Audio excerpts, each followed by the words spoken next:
Parlour. A clock ticking, dust in the air. Frame after frame depicting events long past, the shroud of former lives of youth and childhood, places visited, a school event, a wedding, a christening, trapped in mahogany and ebony and glass. An oval picture is placed amongst many rectangular ones, holding men like flies or beetles, or maybe butterflies, pinned to the wall as evidence that once they lived. Ornaments and photos, the most prominent depicting an object that looks like a table with 4 legs oddly placed, perhaps a mirror. The time is set somewhere in the 1950s, or maybe earlier even, a room of someone who had lived in the early past of last century. I can hear and smell it. My grandparents' parlour. Die gute Stube. No one ever sat in there. It was a graveyard of a room holding all that was deemed too precious, too vulnerable to be tainted by life.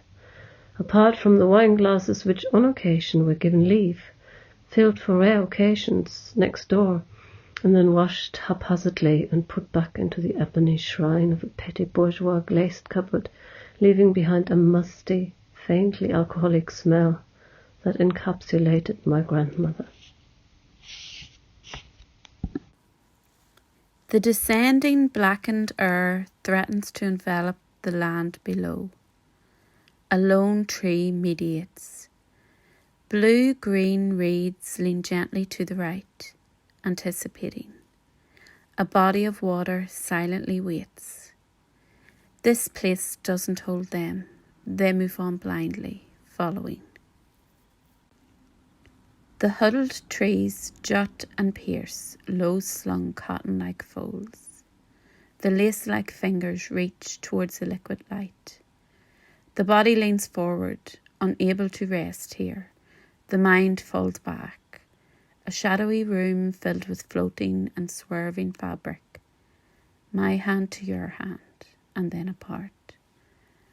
A dull ache holds. Her perfume lingers. She had cradled her pet earlier this morning, who had become feather-light, all fur and bones, and close to departure. And she had recognized the gesture. Mary cradling her infant son in the cathedral, and later the dead body too large to hold in her arms laid across her knees, shrouded by her large gown of a mantle. And then again, in the protective gesture of the woman who cradled her dog while sipping tea, or coffee, who knows, this animal full of life sending a bark of assertion across the happy murmur of that room. And then again she recognized the quality of a piercing sound, neither human nor beast, or a little bit of both, early on in the train, with a worn-out couple caring for the adult son, who expressed excitement in large, loud, abrupt bellows of exclamations for which she couldn't find a word. And she had seen the tiredness in the mother's worn face, and heard the gently patient, frustrated yet soothing reproach in the father's voice, who at intervals tried to calm this human bark. This cathedral provided smaller places of intimacy and seclusion which she welcomed, despite the forbidding dark wooden benches. Yet it lacked warmth, and the high-quality stained glass spoke of death more than love or resurrection. The visual of the boat in the water from Doris's stamp connects with my love of V.S. Selman's multiple recreated, reimagined, time-intensive drawings of the ocean. An infinite space with the possibility of infinite reiterations. In looking, I'm aware of the visual of the vast expanse of the ocean, its physical properties, the feel, the sound, its movement and flux. I'm aware of the passing of time and of a foreboding sense of death. I draw connections between these drawings and Virginia Woolf's The Waves, an emotional, phenomenological and embodied prose, a constant return to the ocean visual while simultaneously describing the innermost workings of the human mind, as she follows the lives of 6 characters from childhood to impending death.